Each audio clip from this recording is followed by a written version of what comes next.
Assalamu alaikum wa rahmatullahi wa barakatuh à toutes et à tous. Mikasa Sukasa, faites comme chez vous. En espagnol, c'est Mikasa Sukasa, vous êtes le bienvenu. Faites comme chez vous à la maison. C'est la même chose en français. Les Anglais disent, you're welcome. Comment ça va? Alors, tellement on a bien parlé hier, je voulais laisser les gens déguster la saveur que j'avais laissée. Un délice inoubliable, un goût inégalé. Les Sénégalais sont rentrés dans leur fureur. Ils ont regardé son cou, on dit que son cou attend. Ce petit Keïta là, il a dit quelque chose, on n'a pas compris. On va essayer à comprendre pourquoi petit Keïta il a parlé comme ça à notre président. Ils vont regarder et dire, ah mais c'est vrai, mais son cou, toi tu avais dit Assimi, il n'a qu'à rester comme ça. Mais pourquoi tu as trahi Assimi? Keïta il a raison, son cou, tu es un traître. Ah, ils m'appellent et puis me disent que le président est traître.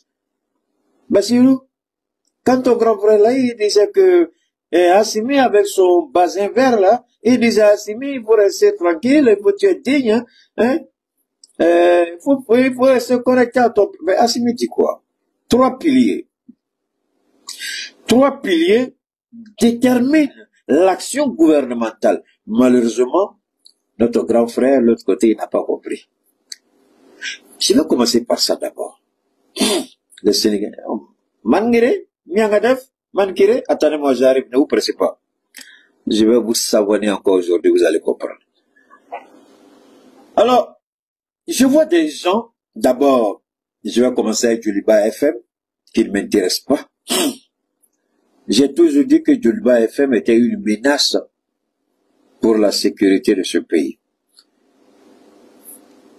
Allah subhanahu wa ta'ala est témoin. Je n'ai jamais regardé cette merde appelée Djoliba TV News, quelque chose comme ça. Jamais.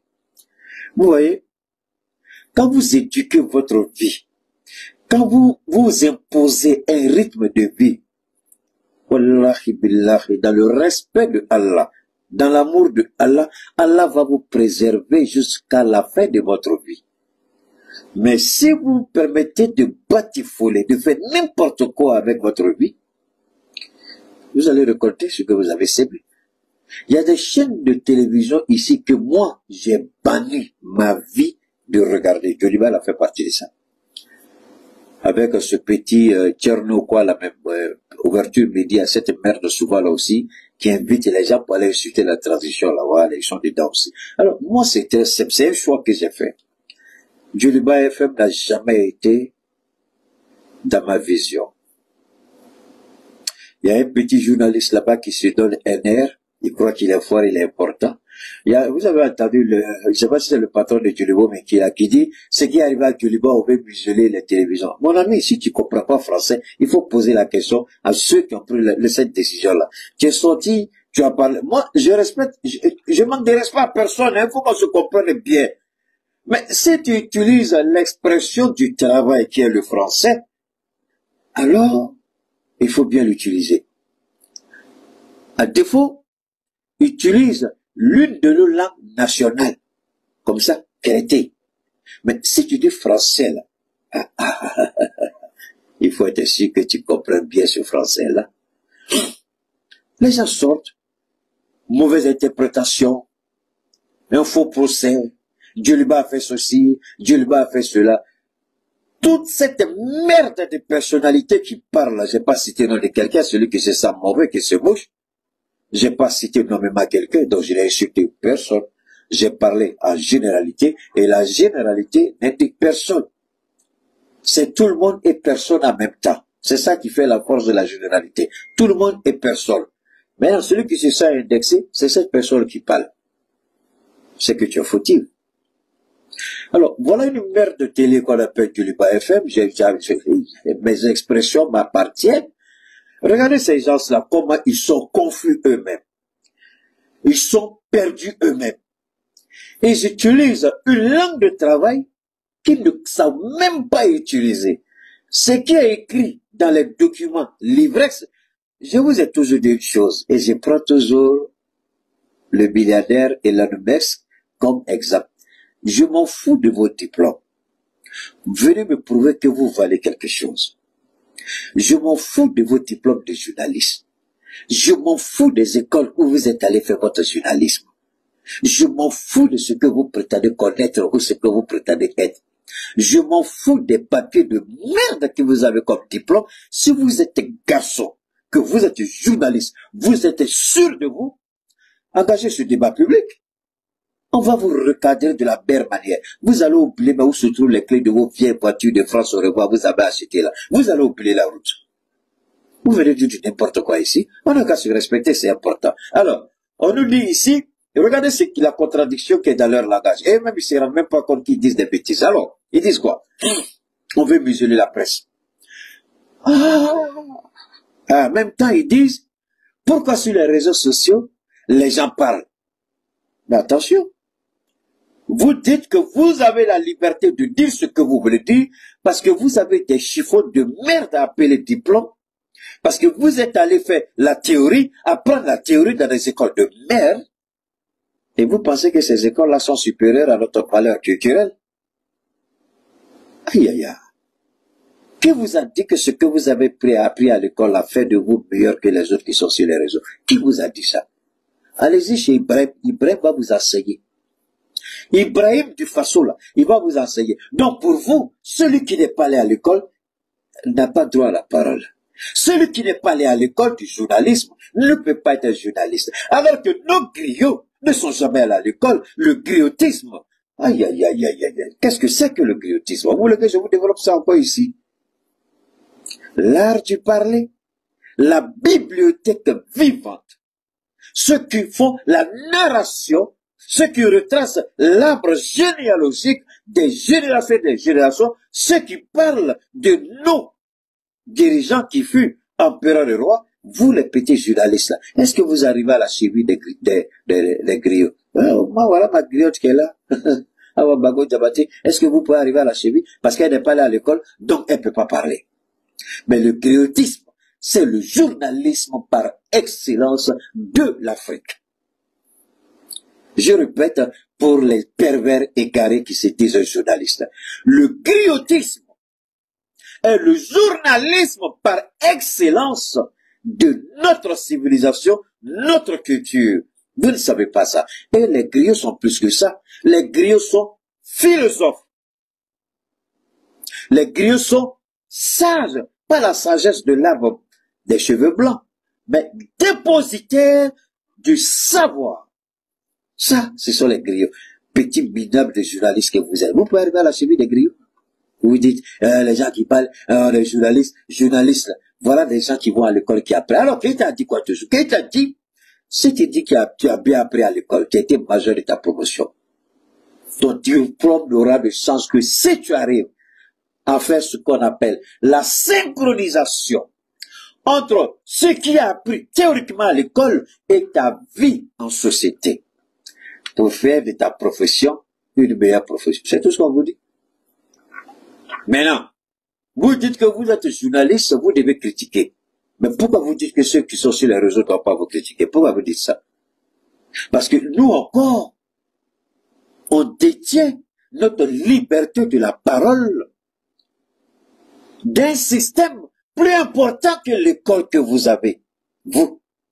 Nous, on détient notre droit à la parole, à la liberté, de par la Constitution, qui nous donne le droit à l'expression, la liberté de penser, la liberté de parler, la liberté d'expression, la liberté de religion. Ça, la Constitution nous donne ça. Vous, pour que vous puissiez parler, vous dites qu'il faut aller à l'école. Nous, on dit la Constitution nous a donné déjà ce droit. On n'a plus besoin d'aller à l'école. Maintenant, où est votre problème? Pourquoi vous vous attaquez aux petits qui sont sur les réseaux? Quand vous dites qu'ils désinforment, apportez la preuve de leur désinformation. Qu'est-ce qu'ils ont dit qui n'est pas vrai? Est-ce que Djoliba FM la même là? Moi, c'était mon souhait. Je ne cache pas. J'ai souhaité qu'on ferme Djoliba FM il y a longtemps. Pour la simple raison qu'ils font des choses qui n'honorent pas ce pays-là, le Mali. À un moment de guerre, les journalistes doivent être des patriotes. Nous sommes en guerre. Le président le dit. Les ministres le disent. Nous sommes en guerre. Et vous êtes vous responsable de ce qui arrive au Mali depuis quoi? Depuis, comment on dit ça? Comment on appelle ça? Enfin, quand ce gars est venu au pouvoir, là, à Tété, quand il a chassé Moussa Traoré, c'était en quelle année? En 1991. Comment ils appelaient ça même là? Bon, cette merde de démocratie, j'ai pas envie de... Vous vous rappelez de ça? C'est pas ça? D'accord. Quel était le rôle des journalistes dans l'essor de la démocratie au Mali? Depuis 1991 jusqu'en 2012, où Aya Sanogo a interrompu le processus électoral. Pas la démocratie, je vous en prie. J'ai dit bien le processus électoral. J'ai toujours dit que la démocratie n'existe pas, donc je n'utiliserai pas l'expression démocratie, parce que dans ma tête, ça ne passe pas. Ma tête rejette, mon esprit rejette, mon intellect refuse. Donc je ne parlerai pas de démocratie, mais de processus électoral consensuel et constitutionnel. Je répète, processus électoral consensuel et constitutionnel. Je ne parle pas de démocratie parce que ça n'existe pas nulle part au monde. Aucun pays n'est démocrate. Quel seul pays? Cite-moi le nom d'un seul pays. Un seul pays au monde qui applique la démocratie telle que idéalisée.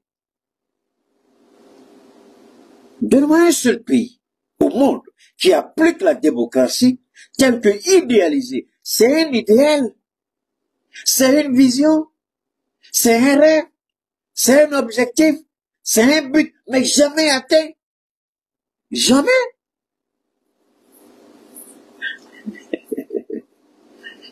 Ça n'existe pas. Alors, les petits journalistes effrayés, parce que pour que vous soyez aussi comme ça, c'est que vous avez peur que vous soyez le prochain sur la liste. Mais Keïta n'a jamais peur de parler. Par la grâce de Dieu, par la gloire de Dieu, que Allah continue de me garder sous sa protection. Je parle, j'interpelle. Je suis mieux écouté que Djoliba FM. Je suis plus respecté que Djoliba FM. Je suis plus apprécié que Djoliba FM. Mais pourtant, je critique même le président Assimi Goïta, mais avec l'art et la manière. Alors, si vous, journalistes, vous n'insultez pas, vous n'invitez pas des gens pour vilipender, insulter, vous n'êtes pas journaliste parce qu'on n'a pas insulté. Pour qui est-ce que vous travaillez? Pour l'impérialisme occidental ou pour les détenteurs du Mali et du Burkina? Pour qui vous travaillez?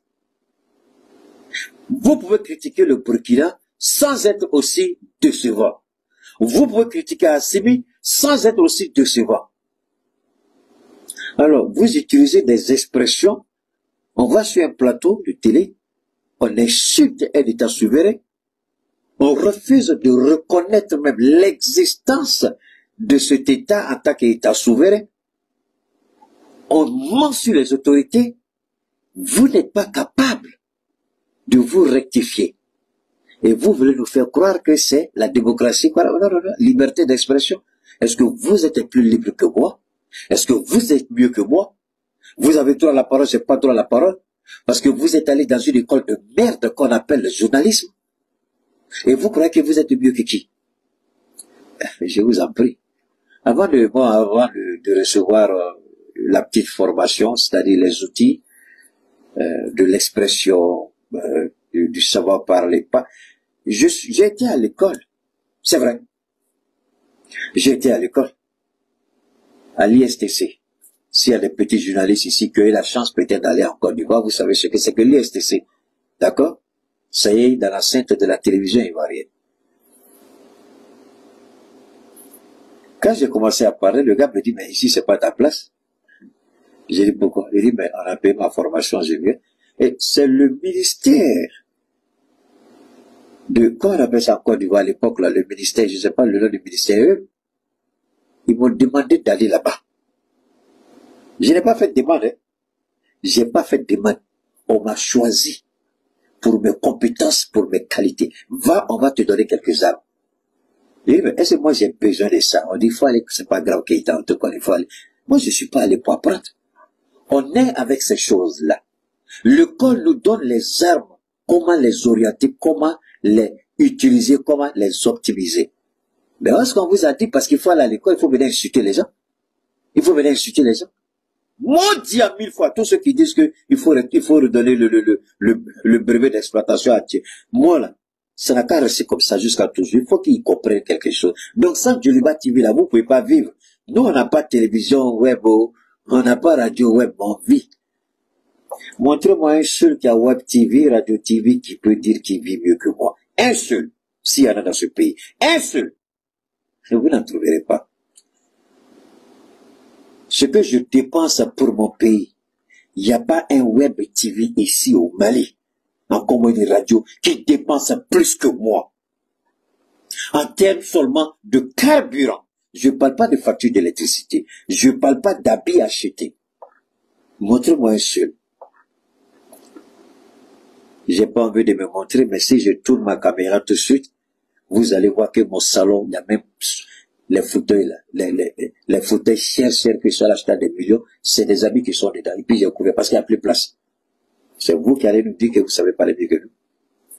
Vous avez le droit, non, on n'a pas le droit, parce que vous avez un bidon de chiffon papier appelé diplôme. Donc vous croyez que cette merde de papier que vous avez vous donne le droit de manquer de respect à nos autorités et vous dites que vous parlez de liberté d'expression. Alors je vais vous enseigner encore si vous êtes suffisamment instruit. Quand Poutine a lancé comment on appelle tout de Poutine là, opération spéciale. Quand il a lancé l'opération spéciale en Ukraine, qu'est-ce que les Européens ont fait? Je vais vous rappeler, puisque c'est de ceux-là que vous vous inspirez, surtout de la France. Ils ont coupé tous les signaux des télévisions et des radios qui sont liés au Kremlin, qui ont un rapport avec la Russie. Toutes les chaînes de télévision et de radio, on a coupé leur signal pour ne pas émettre en Europe. Alors, si, voilà des pays qui défendent des pays qui disent qu'ils défendent la liberté d'expression. Mais pour eux, c'est alimenter la machine de guerre de Poutine. Mais eux, ils ne sont pas une machine de guerre. Merci pour la qualité de l'image. Merci beaucoup, mon frère. Ils m'ont têté encore, ils ont coupé. Alors, ce qu'on va faire, je vais clore cette partie de Djoliba FM. La prochaine partie, on va continuer rapidement. On peut continuer comme ça parce que j'ai ces trucs, mais je préfère aller mettre le groupe en marche et puis on va reprendre. Alors non, ce qu'il faut retenir, nous félicitons la haute autorité pour avoir retiré la licence d'exploitation de Djoliba. Et nous prions que ce soit maintenu ainsi pour que Djoliba après, c'est pas la première fois, c'est pas la deuxième fois. Djoliba a l'habitude d'inviter des invités encombrants pour s'attaquer à la transition ou s'attaquer aux partenaires du Mali. C'est intolérable, c'est inacceptable. La liberté d'expression n'est pas le liberticide ou bien, comment on appelle ça, un petit marché, on rentre, on vient, on insulte comme on veut. Ce n'est pas un libertinage. C'est l'expression que j'ai cherchée. La liberté d'expression n'est pas un libertinage. Il faut harmoniser son langage quand on est professionnel. Et quand on est professionnel, on n'invite pas n'importe qui sur son plateau pour tenir des langages. En invitant ce monsieur, vous saviez très bien qu'il a des dents contre la transition. Vous saviez très bien. Et c'est à dessein et volontairement, vous l'avez invité sur votre plateau pour aller dénigrer le Burkina, pour aller insulter le Burkina, rabaisser le Burkina, salir le Burkina. Dans un autre pays, je peux l'accepter. Au Mali, c'est inacceptable, c'est intolérable. Félicitations à la haute autorité qui a fait son travail extraordinaire. Parce que nous étions surpris du fait que les autorités maliennes n'avaient pas encore réagi. Et cette réaction est une fierté. Que Djoliba reste fermé le temps qu'il comprenne qui est l'autorité dans ce pays, qui dirige ce pays. Il est important que Djoliba comprenne que ce n'est pas parce qu'on vous a permis d'exploiter l'espace audiovisuel en tant qu'institution privée que vous croyez que vous avez la liberté de dénigrer, d'insulter nos autorités. Ce ne sera pas acceptable. On ne le permettra pas. Et nous disons bravo à la haute autorité pour le travail extraordinaire qui a été fait. La loi, ça se respecte. On dit la science sans la conscience n'est que ruine des larmes. Vous dites que vous êtes des médias professionnels Et c'est ça votre attitude. Moi-même, j'ai regardé le plateau là. J'ai dit, mais attends, ça c'est un plateau. Vous allez passer votre vie à m'inviter. Chez moi à la maison ici. Là. De toute façon, j'ai fait mon petit studio là. C'est 1000 fois, 10 000 fois mieux que le studio que moi je vois du studio de Luba là. Ils sont entassés, on est dans bois de sardines. Ça c'est quel studio ça? Et puis ça vous crie, on peut pas dormir là. Ils crient, on peut pas dormir. Regardez le studio. Regardez le studio. Un studio, vous êtes assis, les invités sont assis, on dirait sont dans bois de sardines. Ils sont concentrés.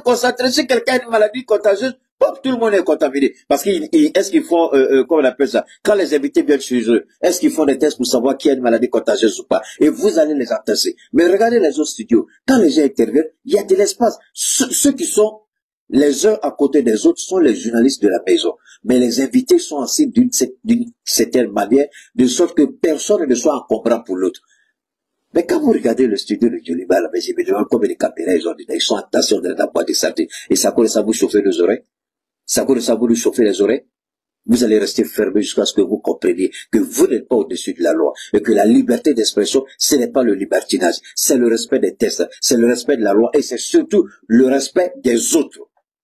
Vous ne respectez pas les autres, vous ne respectez pas le Burkina, vous dénigrez le Burkina, qui est un partenaire sincère et fiable, avec qui nous menons une lutte contre le terrorisme. Vous n'imaginez même pas ce que ce pays-là vit, ce que ce peuple-là vit. Vous venez vous asseoir dans votre studio de merde et puis vous commencez à attaquer les gens. Ça veut dire quoi ça? On ne peut pas respirer parce que vous êtes une télévision privée. Quelle télévision même? On n'a qu'à regarder votre studio pour se rendre compte de quel genre de télévision privée il s'agit.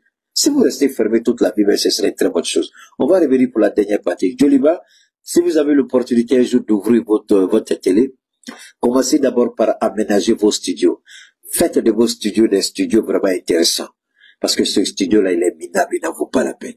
Si ça colle, ça vous ferme nos oreilles là. Vous chauffez nos oreilles là. Et Akak, gardez là-bas. Faut pas leur donner. Et si jamais vous avez la chance d'ouvrir un jour, apprenez ce qu'on appelle la déontologie de la presse. La déontologie du journalisme. Parce que la déontologie, vous ne la comprenez pas. La déontologie, vous ne savez même pas ce que c'est. Si vous voulez que je vous enseigne la déontologie, vous devez me payer pour ça. Sur les réseaux, je ne le ferai pas. On se retrouve tout à l'heure. On a fini avec la première partie de notre intervention pour ceux qui vont nous suivre ici. Ceux qui vont nous suivre, sachez qu'on a fait une première partie où on a donné notre...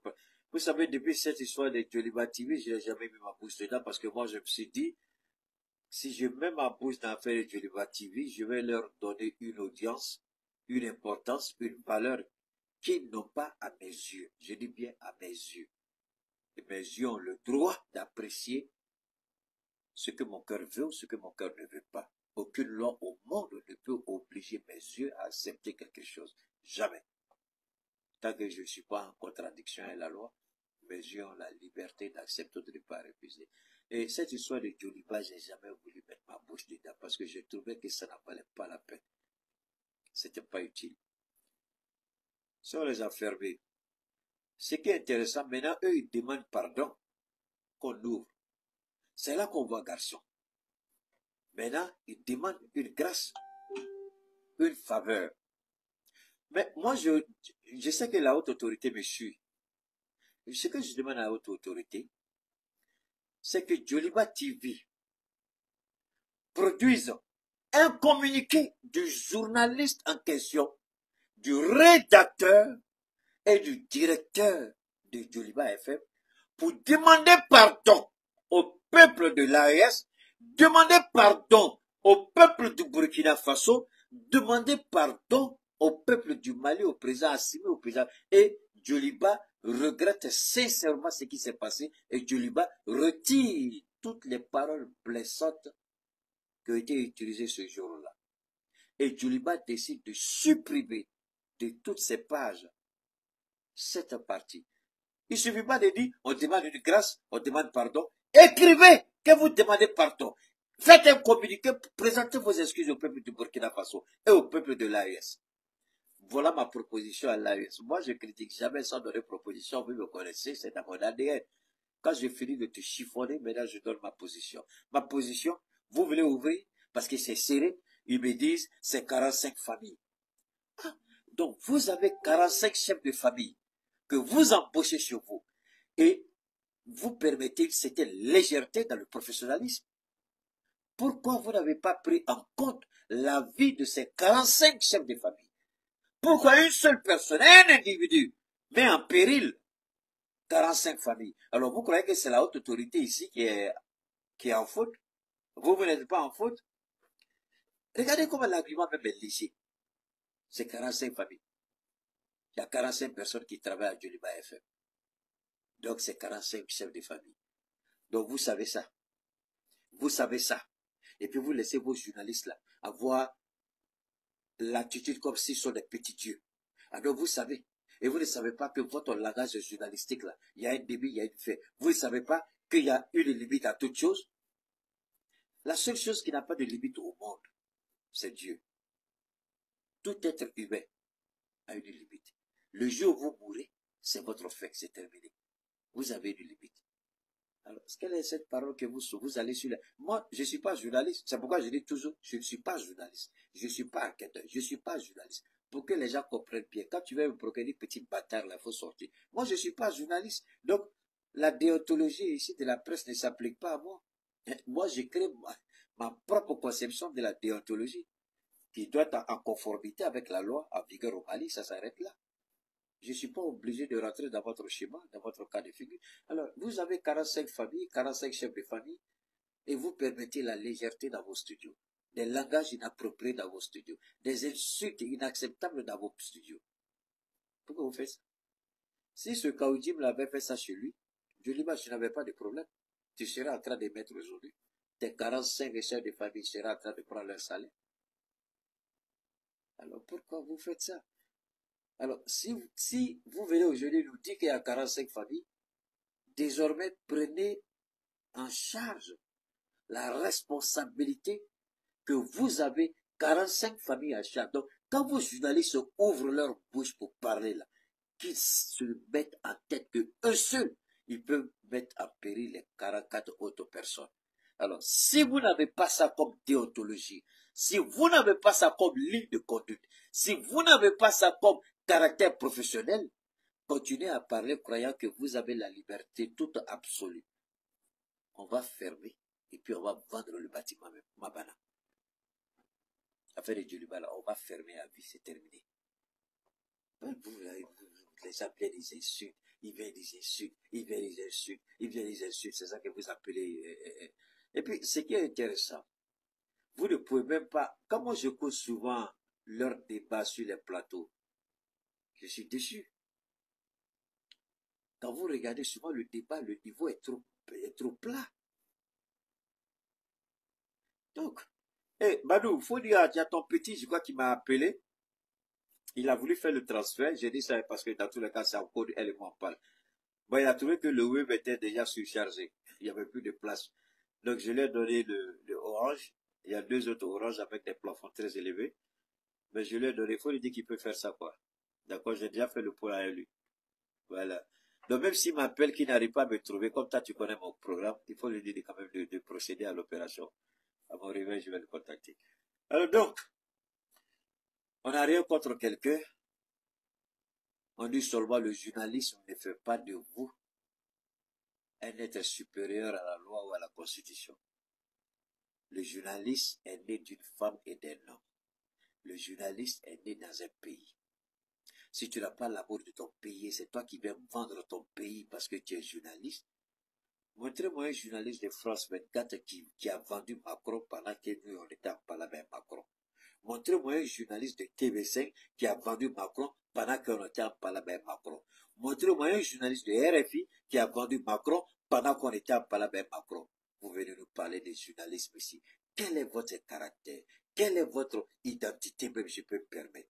Vous croyez que parce que vous avez ce badge ridicule de presse, fait de vous des hommes importants dans ce pays, vous avez contribué à détruire ce pays. Parce que si vous étiez des journalistes qui devaient intervenir, beaucoup de choses auraient pu être évitées dans ce pays. Qu'est-ce que vous avez fait?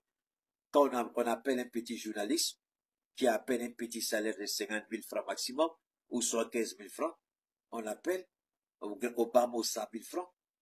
Souvent, je m'assois, je dis, mais attends, pourquoi moi-même je ne peux pas embaucher certains parmi eux? Ils vont venir s'asseoir juste devant ma maison, là, et puis faire ce que j'ai envie de faire. Puis je vais leur 100 000, leur 150 000 francs par mois.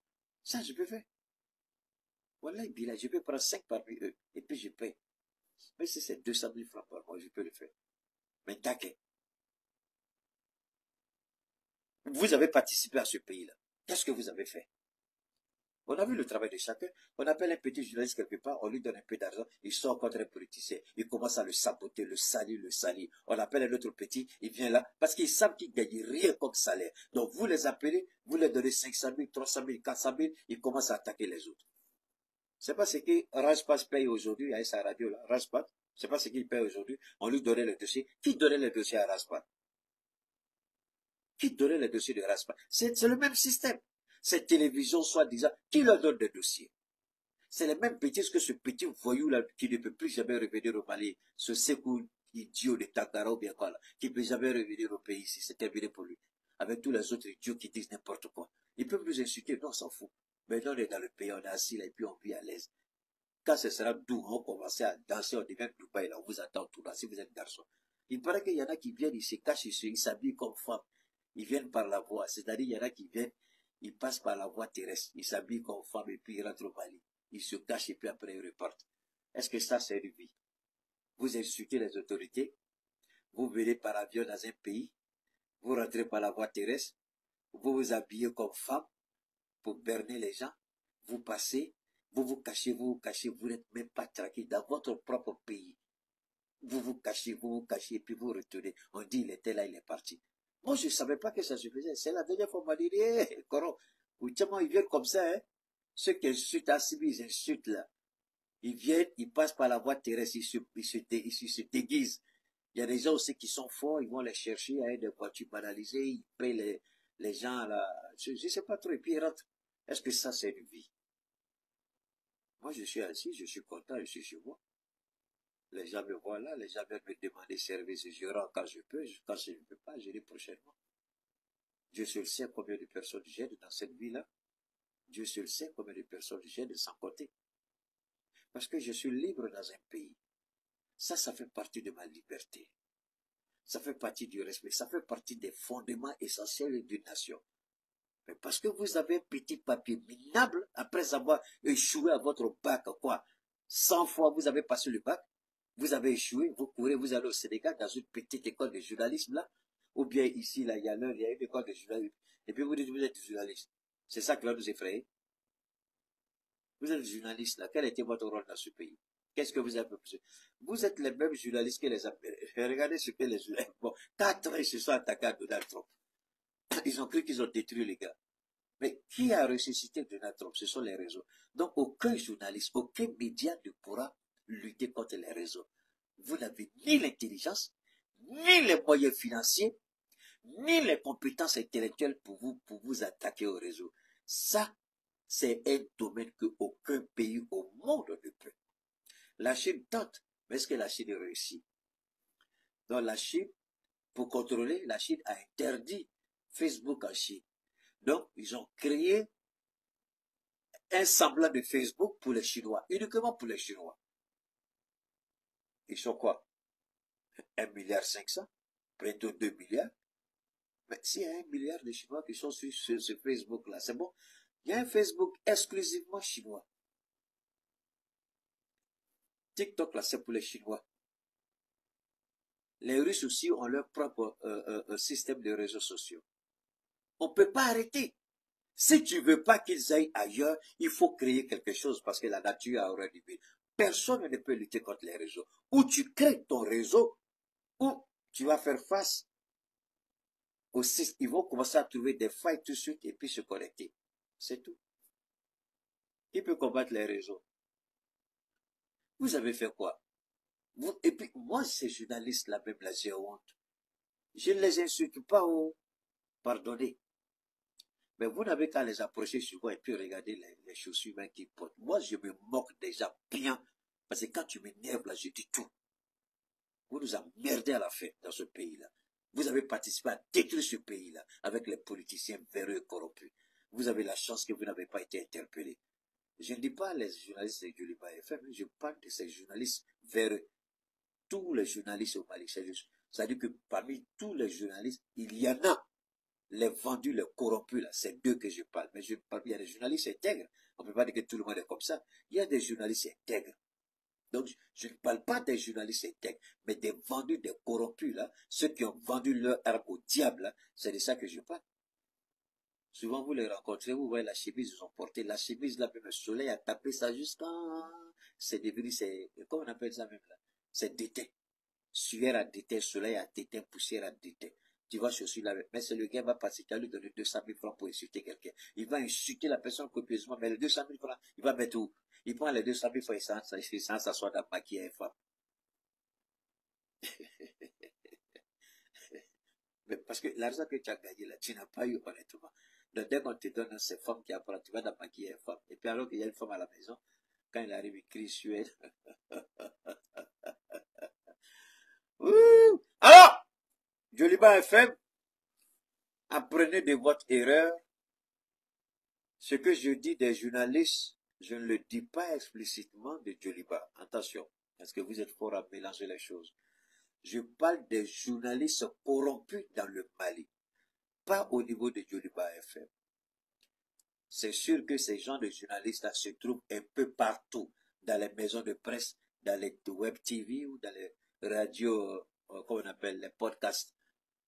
Je n'ai pas cité, mais ici, dans le cas de Djoliba, maintenant je m'adresse à Djoliba. Vous voulez vous demander une grâce, parce qu'il y a 45 familles qui vivent de Djoliba. Apprenez à respecter la déontologie de votre métier. Ça, c'est un.